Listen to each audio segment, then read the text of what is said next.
Salve nação, saudações rubro-negras! Temos aqui a segunda parte do programa Linha de Passe. Vamos pegar aqui de onde paramos ontem, tá, galera? Depois da entrevista coletiva de Felipe Luiz, vamos ver o que eles vão falar agora de Felipe Luiz, de Arrascaeta, que fez um golaço de falta, gol de Zico.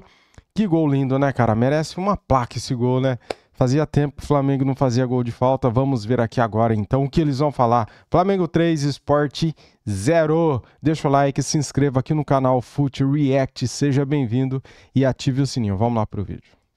Ouvimos o Felipe Luiz, a gente tem alguns outros temas para debater. Alguma coisa chamou a atenção? Só a protocolar, habitual ponderação do Felipe Luiz, né?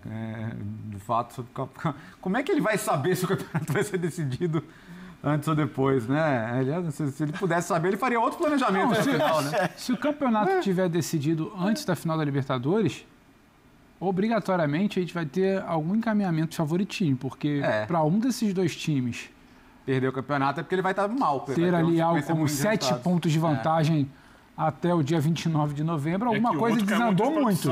Então, acho que uma coisa pode estar agora, mas faz parte. Eu entendo também quando o Felipe fala, eu não quero pensar no Palmeiras. Se ele não está pensando no Palmeiras, tem alguma coisa delicada, mas é papel dele também falar que o foco é o São Paulo, o foco é a próxima rodada, o famoso buscar os 3 pontos.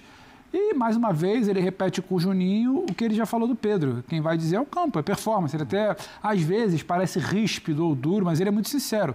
Quem vai escalar é a performance dele não estava à altura, o que é óbvio para todo mundo, talvez ele fale. E tinha gente ali na fila pedindo passagem. A gente está falando de gente como o Pedro, como o Bruno Henrique, como o Plata fazendo hora uma função de falso 9. A Arrascaeta, volta e meia, pode fazer uma função de falso 9.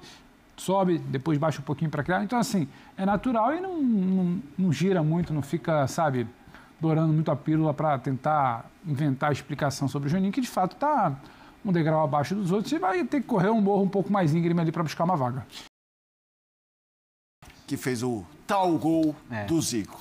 Cara, é brincadeira o que o Arrascaeta tá jogando, né? Porque, assim, há várias temporadas, um dos maiores jogadores do futebol brasileiro, quando você pega os melhores da temporada. Para mim é o melhor jogador brasileiro. Então, do campeonato só que daí eu admito que assim, se me perguntasse em janeiro, você espera o Arrascaeta bem? Claro, espero. Claro. Você espera talvez a melhor versão do Arrascaeta? Eu sei que tem debate, não estou dizendo que é a melhor versão, mas entra no debate se é a melhor versão. Eu diria, acho que não. É inacreditável o que a gente tá vendo, Bertozzi. É que ainda por cima é uma versão goleadora. O Arrascaeta tá colando na artilharia do campeonato. Não vai ser surpresa se ele acabar como artilheiro. E o Caio Jorge fez 2 hoje. É porque o Caio Jorge fez 2 hoje, senão seria 17 e 16 hoje. Exatamente. Então, e assim, ele alcançou o Doval, que é uma lenda do Flamengo, né, como artilheiro estrangeiro. Então, olha, assim, além de tudo, não, como a gente falou agora há pouco, não que os números sejam tudo, mas assim, os números ajudam a mostrar o lugar que você tem na história. E é um lugar gigantesco, né? As conquistas já falam isso, o tamanho que ele tem já fala isso. E também a longevidade, né? O Arrascaeta, né? Ele é um dos remanescentes de 19, né? Então ele participou já de diferentes times, diferentes ciclos e sempre mantendo uma regularidade lá no alto. Então... Mas aí, respondendo a pergunta do Felipe, quando você faz, você esperava? Eu não esperava. Eu não esperava, sinceramente, porque passa a Copa de 2022... O Arrascaeta tem uma questão ali de pubs. E o Flamengo emenda o início da temporada 23 com Recopa, com tudo mais e jogo decisivo. E desde então, o Arrascaeta ele sempre convivia. A hora ele tinha uma lesão em abril, aí corria para recuperar, a hora tinha uma lesão em outubro. Não era raro ver o Arrascaeta com algum problema, tendo que acelerar a recuperação para a reta final de temporada. 23 foi assim, 24 também. Então, quando entra 25... Um dos debates, inclusive, aqui nosso, nessa mesa, ou no outro estúdio, em outros programas, era: precisa de um substituto para o Arrascaeta? Eu levantei essa bola. Quem pode ter essa característica? Será que tem aquele 10 fácil? Porque durante muito tempo não se sabia. Se hoje a gente tem tantas dúvidas e interrogações, como a gente falou aqui, o Léo lembrou do De La Cruz, em menor escala, o Arrascaeta também a gente não sabia qual era, né, a sequência que ele poderia. Então, o 2025 me surpreende, e não me surpreende pela qualidade, veja bem, mas pela qualidade em sequência. A gente está falando de um Arrascaeta que serve... Regularidade. Serve, cria, é vice-artilheiro. Se o Caio Jorge não faz 2 gols hoje, ele era artilheiro da competição com 16 gols. Coloca esse Flamengo para jogar. O Eugênio brinca aqui na abertura do programa, mas é isso. Só de chamar o Arrascaeta, parece que a energia do Maracanã muda. E o Flamengo desse ano, ele precisa ser explicado a partir do Arrascaeta. E você pode contratar Lina, você pode ter volta de Pedro, você pode ter trabalho do Felipe Luiz, tudo mais. É um Flamengo muito coletivo, não é um Flamengo de Gabigol, mas é muito passando pelo Arrascaeta. E sim, eu não esperava e não é pela capacidade, é por estarmos sempre ali na dúvida do em que momento ele vai ter que parar para dosar, em que momento o Arrascaeta não vai aguentar 3, 4, 5 jogos. O Flamengo, por exemplo, de instabilidade na data FIFA, ele vem de Palmeiras, Botafogo, Racing na ida, Racing na volta, hoje ele entra para resolver. Então, assim, a todo momento ali, quando acionado, o Arrascaeta se apresenta. Então, talvez essa fosse a dúvida, não a qualidade. E poder assistir é bom demais, né? Quem gosta de futebol esquece camisa, se é rival, se não é. A falta que ele bate hoje é para daqui a um tempo a gente virar e falar, pô, lembrou aquela do Arrascaeta contra o Sport. É isso. Na caixa, sabe? Na gaveta. Pô, é demais. Por fora ali da barreira. Impressionante. Fala do Arrasca, olha lá pra você. É isso. Eu tenho aqui que lembrar o que o Pedro já falou no início do ano, em alguns debates aqui da casa. Eu falei que o Flamengo precisava contratar ou tentar encontrar alguém, é muito difícil pelas características, que são raríssimas hoje, que pudesse substituir o Arrascaeta, que é um jogador que nos últimos anos vinha desfalcando muitas vezes a equipe. Então, se você monta um time pensando na característica desse jogador e você não tem esse jogador em um grande número de partidas, você precisa ter alguém que possa se aproximar dele. E era muito difícil, mas alguma coisa aconteceu dentro do Flamengo que conseguiram resolver a questão médica do Arrascaeta. Ele tem um ano de muita regularidade, de muita presença. E aí, estando bem fisicamente, estando sempre em campo, ele vai entregar o que ele está entregando, porque a qualidade técnica dele é indiscutível, a capacidade dele é acima da média, enquanto futebol brasileiro, enquanto futebol sul-americano, tá? Colocando aqui no nosso mundinho, no nosso quadrado aqui. Então, para isso, ele sobra, ele é muito inteligente, ele sabe onde se posicionar, ele sabe a hora de sair, de voltar, e a capacidade dele com a bola no pé é muito grande. Não é um jogador de explosão, não é um jogador de velocidade, é um jogador de inteligência e qualidade técnica. E ele consegue fazer a diferença. E está fazendo. E um time que foi montado também para explorar isso. Porque se o Arrascaeta é o artilheiro, hoje foi o primeiro gol de falta. É porque é um time que possibilita ele pisar na área. Ele pisa na área muito ao longo de todo o ano, de toda a temporada. Então, jogadores que saem... Isso começa, para mim, esse tipo de montagem, quando não tem o Pedro. O Pedro ficou metade do ano parado por lesão. Lesão que sofreu no treino da Seleção Brasileira em Curitiba, em setembro, não é isso, Pedro? Setembro do ano passado. Setembro do ano passado. E aí ele tem que jogar com o Bruno Henrique, que não é o homem de área. O Bruno Henrique é o homem de movimentação. Então, para mim... que faz o Felipe Luiz. Ele monta um sistema para favorecer a capacidade de finalização do Arrascaeta, vindo de trás e pisando na área, de frente para o gol. E ali ele é realmente sensacional. E isso foi funcionando. Volta o Pedro e ele consegue... Demora um pouco para encaixar o Pedro nisso, mas encaixa. E o Arrascaeta continua sendo o jogador que, mesmo com o Pedro lá, pisa na área para fazer gol. Aqueles que gostam de... pensar em outras questões místicas, hão de dizer que a camisa 10 deu essa aura ao Arrascaeta. Pode ser, por que não? Não descarto nada no futebol. A camisa 10 que caiu muito mal no Gabigol, muito mal, fez mal a ele, Gabigol, fez muito bem ao Arrascaeta também. Mas eu acho que, acima de tudo, tem alguma questão médica que foi resolvida internamente no Flamengo e que está possibilitando a ele ter essa temporada fantástica. Vamos mostrar 2 lances importantes. O primeiro, o Carrascal, titular, substituído. A gente tem um momento que ele sai da partida, né? Uma lesão nas costas, né? É o giro que ele dá ali, né? Ele gira e sente as costas. Carrascal que vinha cada vez mais ganhando espaço, virando assim, protagonista, exato, um cara fundamental. Decisivo no primeiro jogo com o Racing, né? É, o gol... Foi constatado edema ósseo na costela do Carrascal, galera. O gol dele e o jogo em si, uma ótima performance. E você já tem Cebolinha fora, Pedro se recuperando, Jorginho agora com uma lesão, o Flamengo formou como lesão, que não seja nada, né, para o torcedor do Flamengo, isso aí do Carrascal. Um giro ali, um giro parecia até simples, difícil de identificar na hora, a jogada continua, depois ele cai. E aí ele tá falando com o Felipe Luiz, antes ele até falou, acho que era o Léo Pereira, ele fala, na hora que eu virei, você vê ele fazendo assim, na hora que eu virei, pinça. torcer para que não seja nada de mais grave. Tomara, exato. Só um mau jeito muscular e tal, mas... Vem sendo um jogo... Que agora começa a contagem regressiva, são 4 semanas para final, isso, 28 dias. Qualquer coisa. Hoje, amanhã, em Caxias do Sul, no Palmeiras. E é o que o Léo falou, não sei se foi o Léo falando do Jorginho ou o Eugênio, que é aquilo, mesmo que volte antes, já volta no bate, né? Então, aí que é complicado. E a gente tem também um lance da expulsão, né? Eu tô vendo aqui nas redes sociais, né? O do Everton Araújo. Aí o povo quer a comparação ao Gomes, né? O Gustavo Gomes. Tem que ser comparado sim, cara. Eu acho que pela comparação, eu acho que dá para comparar, porque assim, você vai para a disputa da bola, mas você vai com o pé muito alto, e mesmo pegando a bola, a sequência do movimento atinge alto, a ponto de colocar em risco a integridade do adversário e caracterizar jogo brusco grave. Então eu acho que por coerência, quem achou que semana passada era para expulsão, deveria achar que esse era para expulsão também. Se os árbitros do campeonato não são coerentes entre eles, aí é uma outra conversa que eles têm que se resolver. Mas eu acho que a expulsão aqui é correta e a chamada do VAR é correta. E aí? Eu particularmente, eu já não achava nem que tinha que expulsar semana passada, nem que tinha que expulsar hoje, entendeu? Só que aí é outro problema, é um achismo meu, uma opinião minha, mas aí tentando pelo menos manter uma linha de raciocínio. Agora, se expõe é chovendo molhado, expõe o que a gente fala aqui semana após semana, seja o Eugênio, seja o Léo, seja eu, seja outros companheiros, é a falta de critério. Você não tem linha de trabalho, você não tem padronização, você tem uma arbitragem hoje absolutamente instável, você tem uma crise, sabe, instaurada há anos de credibilidade, de profissionalização ou não, debate, sabe, de clubes que também não ajudam no debate, há muita pressão. Então você tem uma questão na arbitragem do Brasil e vai te levar a isso. O mesmo, só que dessa vez foi com os dois times que estão disputando ali o título. Um na semana passada, outro hoje, então o debate vai ficar muito mais acalorado. O problema é esse, é o critério, é o que é agora, o que não era antes, é o que foi dado, o que não foi dado. Vai ser isso até o final do campeonato, não tenho nenhuma esperança que vai ser corrigido, pelo menos nessa temporada, e nem talvez na próxima, com promessa. A grande novidade vai ser o VAR semiautomático, que não tem necessariamente a ver com isso.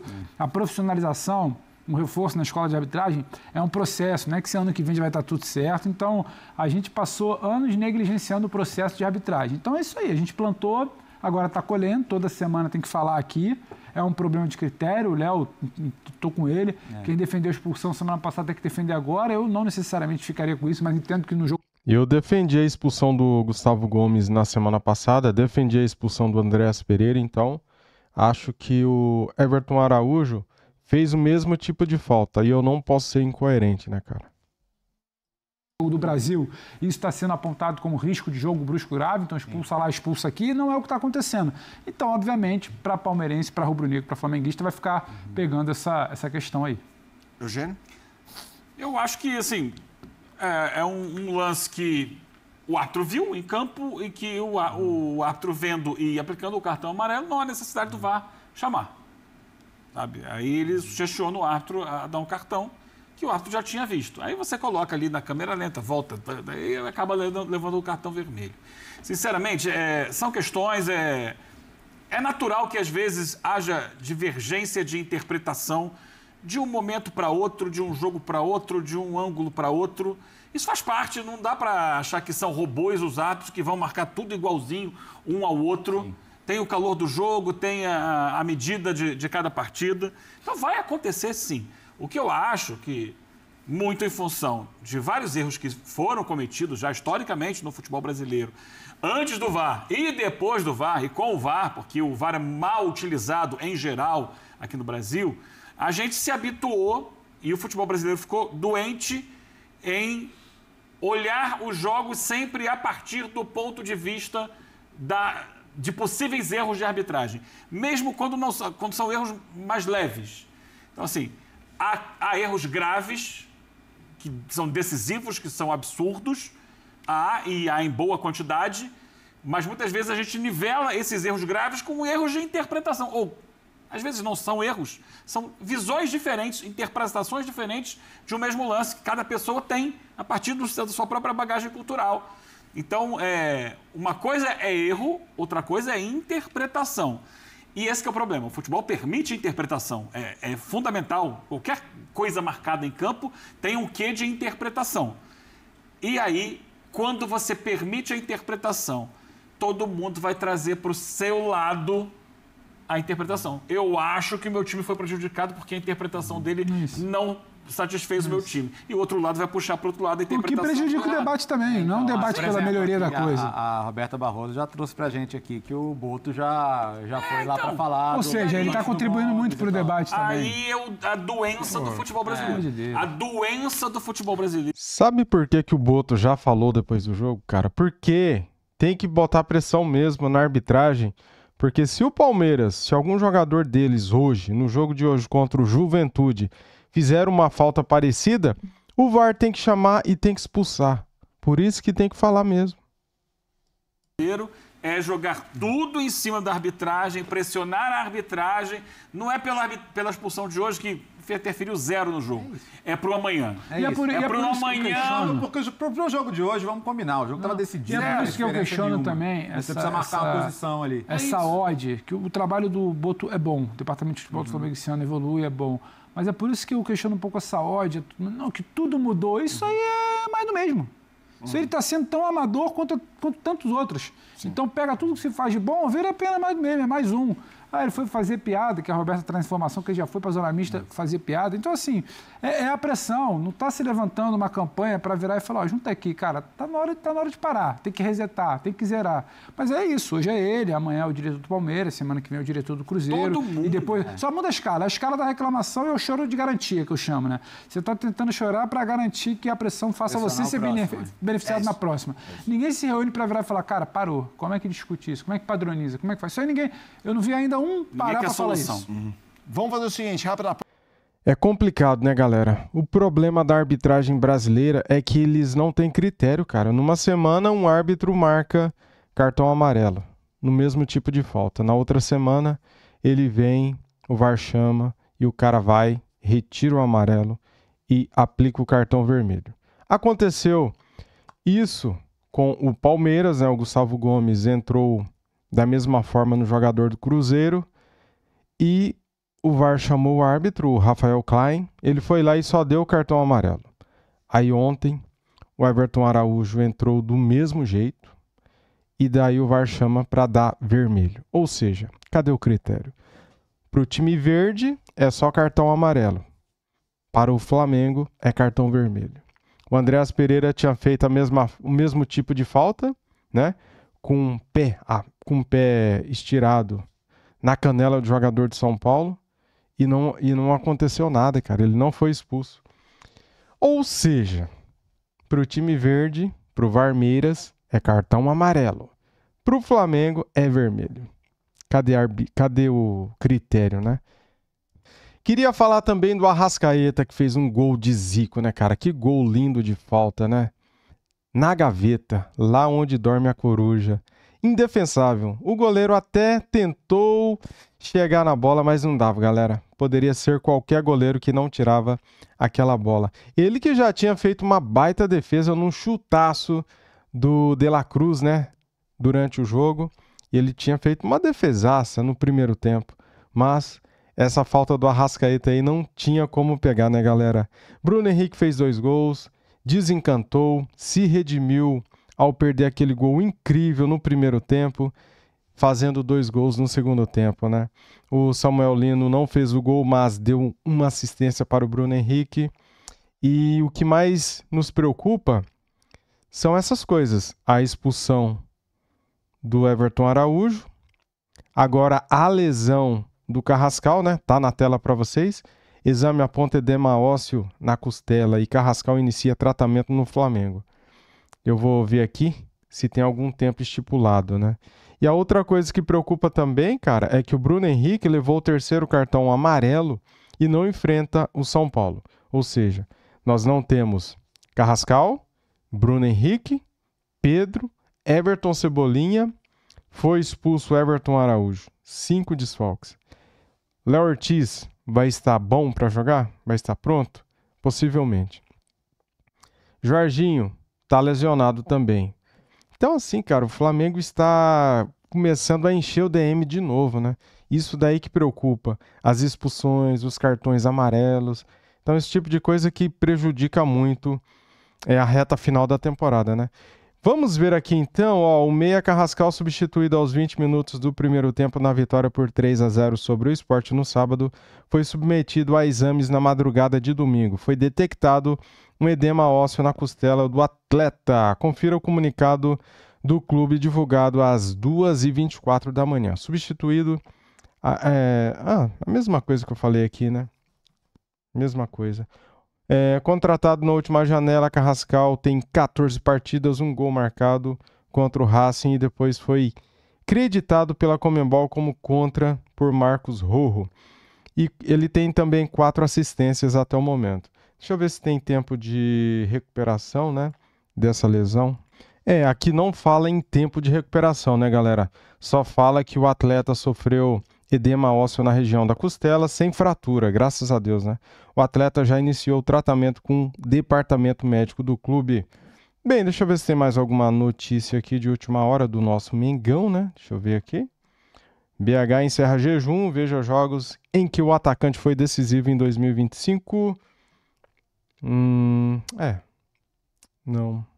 Tem só as análises, né, da vitória. Felipe Luiz elogia Bruno Henrique e não garante Pedro na final da Libertadores. Isso daqui prejudica bastante, né, cara? E nos preocupa muito. Galera, deixa o like para ajudar, se inscreva no canal e ative o sininho. Tamo junto, saudações rubro-negras. Fui!